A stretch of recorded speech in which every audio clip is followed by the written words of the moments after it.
This is called pretextual stop in legal terms, when an officer follows someone they've already decided to stop and waits for any minor violation to justify the stop.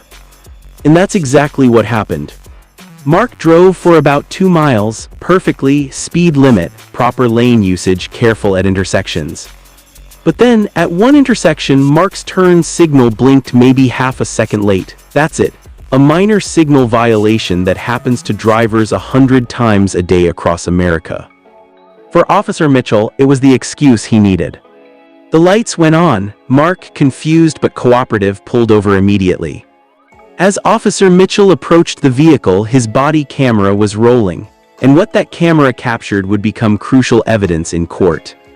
"Good evening, sir," Officer Mitchell said. "Do you know why I pulled you over?" "No, officer," Mark replied calmly. "I don't think I was speeding." "Your turn signal, you didn't signal promptly enough at that last intersection. License and registration, please." Mark handed over his documents.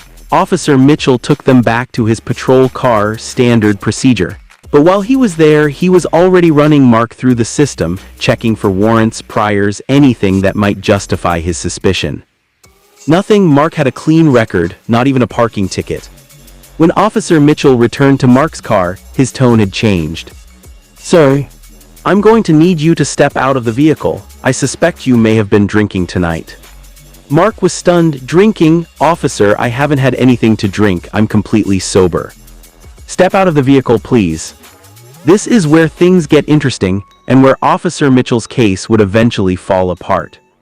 Because what happened next was captured on camera, every moment, every test, every word. And it would prove that Mark was telling the truth. Field sobriety tests are designed to detect impairment. They're standardized by the National Highway Traffic Safety Administration, NHTSA, and when properly administered, they can be reliable indicators of intoxication. There are 3 main tests.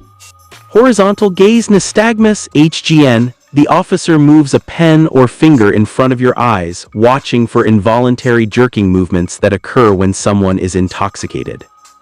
Walk and turn. You take 9 steps in a straight line, heel to toe, turn around and take 9 steps back. One leg stand. You stand on one foot while counting aloud for 30 seconds. These tests look for specific clues of impairment. If you show a certain number of clues, the officer has grounds to arrest you for DUI.